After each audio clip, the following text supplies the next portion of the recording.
Good morning students. आज theory of machine mechanical automobile में तीसरे चैप्टर में तीसरा और चौथा सेक्शन करने जा रहे हैं, वो है फ्लाई व्हील, गति पाल पहिया।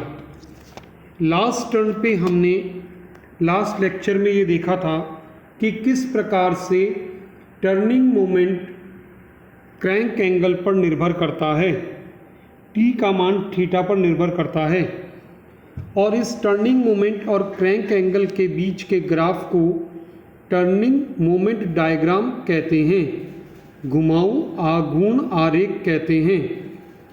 इस घुमाऊ आघूर्ण आरेख का क्षेत्रफल ऊर्जा का मान बताता है। The area of this turning moment diagram shows energy. ऊर्जा दो प्रकार की है, एक सप्लाई और एक डिमांड। जो मीन टॉर्क लाइन होती है, माध्य आघूर्ण रेखा, उसके नीचे का क्षेत्रफल डिमांड एनर्जी को बताता है, और जो एक्चुअल कर्व लाइन है, वास्तविक रेखा है ग्राफ की, उसके नीचे का क्षेत्रफल सप्लाई एनर्जी को बताता है।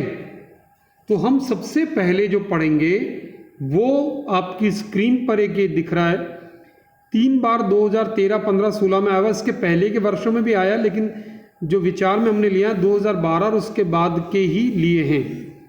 तो हमने यहाँ पर दिखा रहे हैं, ये क्वेश्चन आया हुआ है, fluctuation of energy by turning moment diagram, घुमाऊ आघूर्ण आरेख से ऊर्जा का उतार चढ़ाव पढ़ना, समझाना।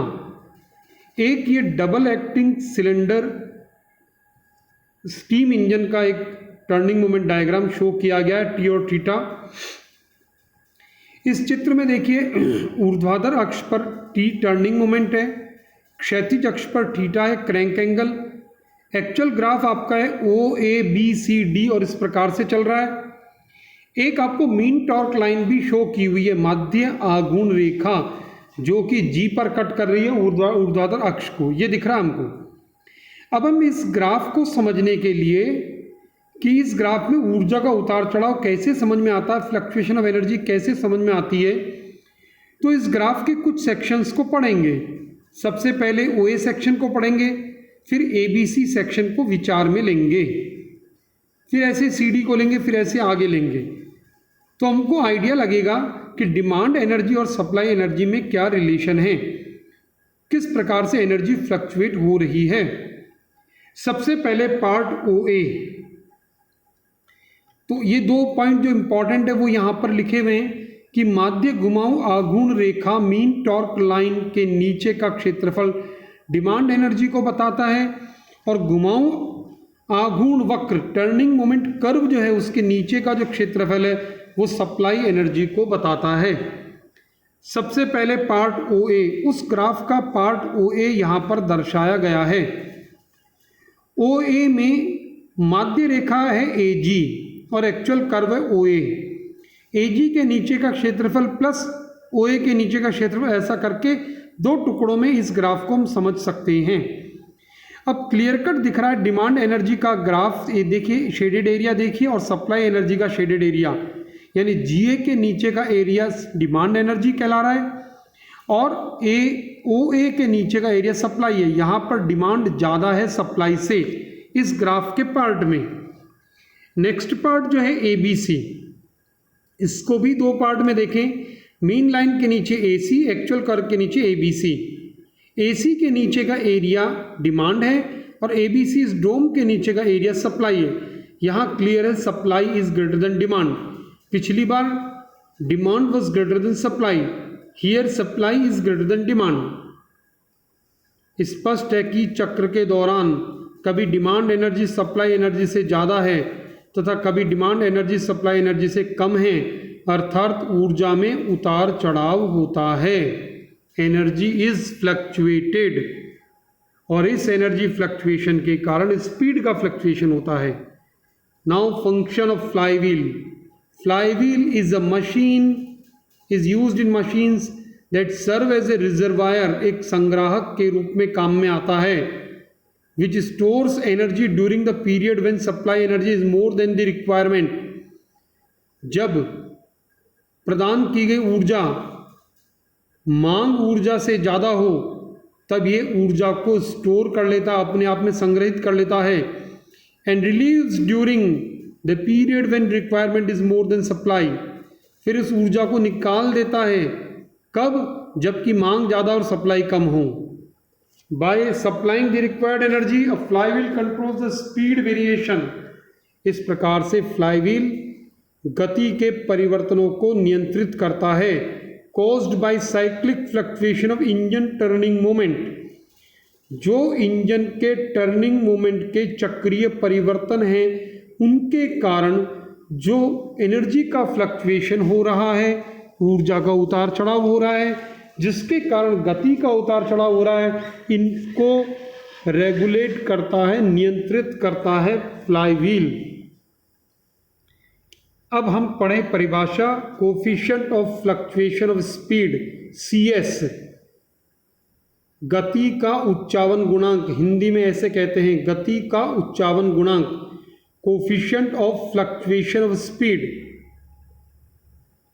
जो मैक्सिमम आरपीएम है और जो मिनिमम आरपीएम है उनके बीच का अंतर स्पीड रेंज है, और उसमें हम डिवाइड कर दें एवरेज स्पीड को, तो ये CS आ जाएगा।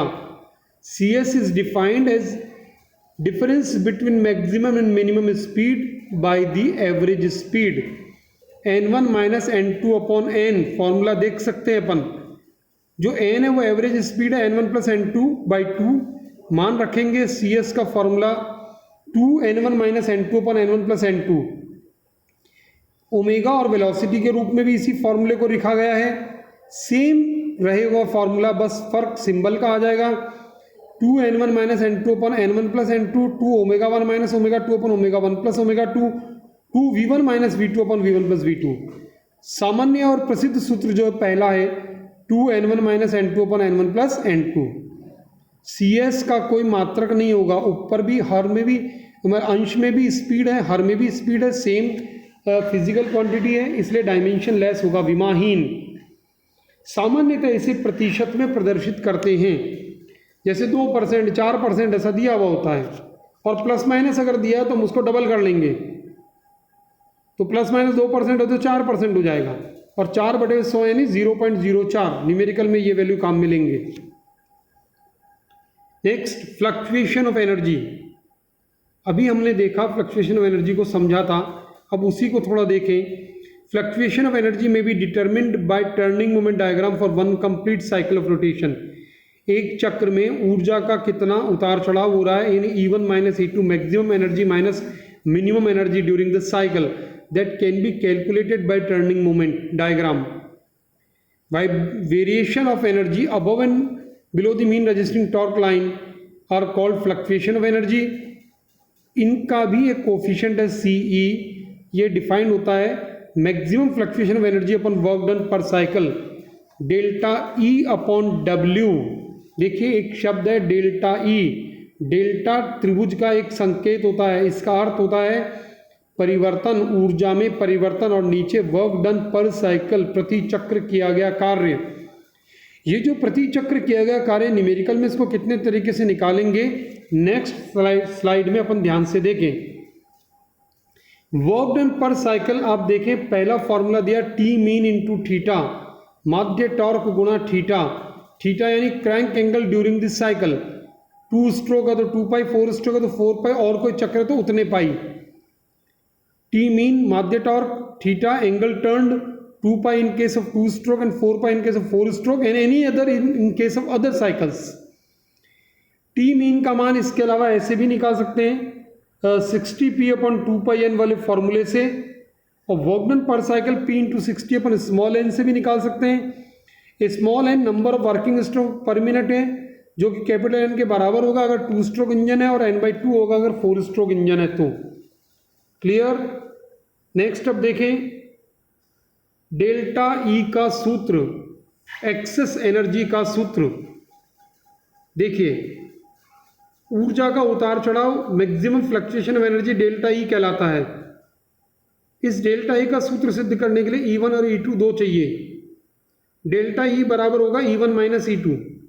E1 maximum rotational kinetic energy, अधिकतम घूर्णन गतिज ऊर्जा, वापस रिपीट करूं, E1 maximum rotational kinetic energy, अधिकतम घूर्णन गतिज ऊर्जा ये E1 है।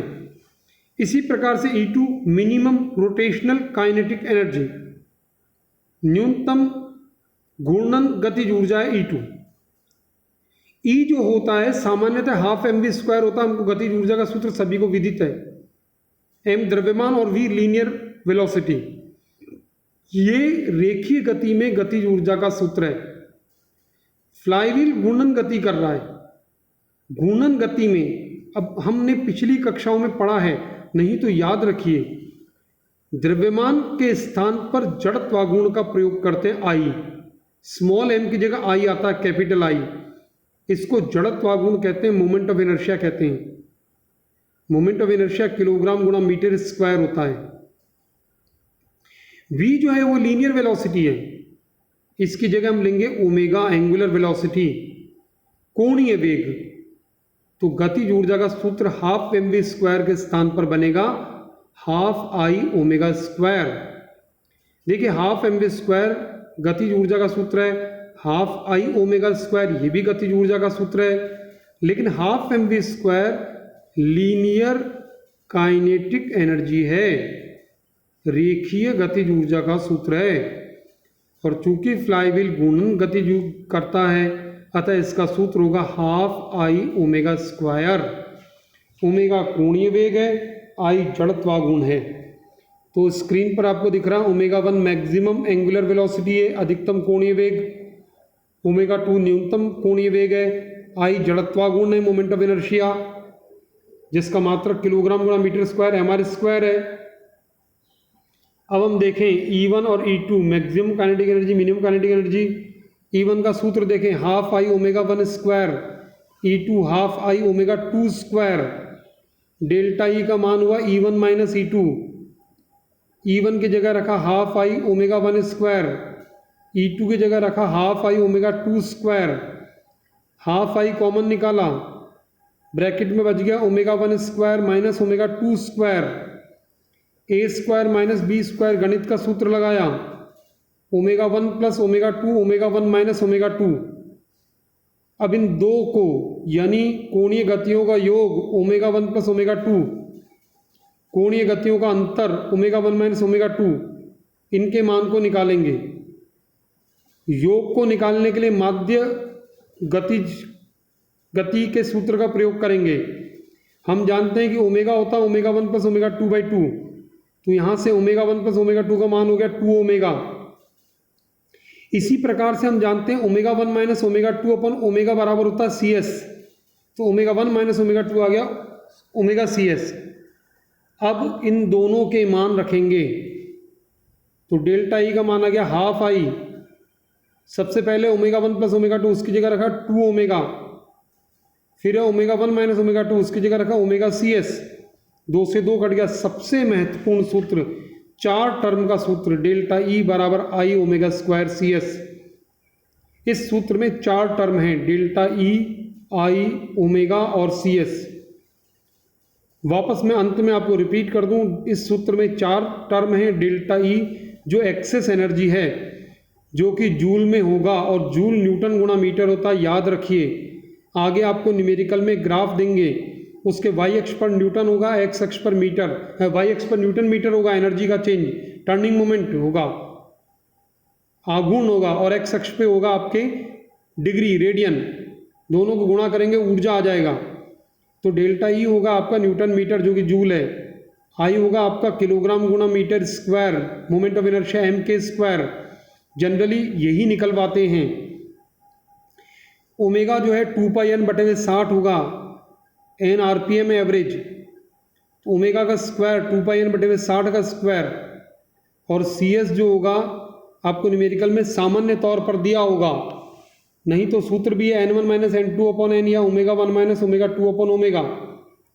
इस सूत्र में 4 में से सामान्यतः द्रव्यमान निकलवाते हैं या जड़त्वाघूर्ण निकलवाते हैं I।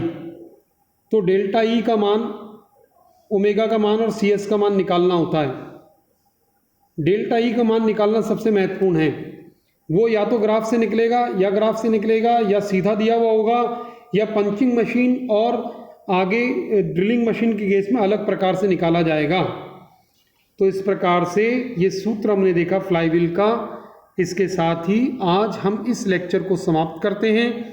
नेक्स्ट टर्न पर हम फ्लाईव्हील के कुछ न्यूमेरिकल करेंगे। धन्यवाद।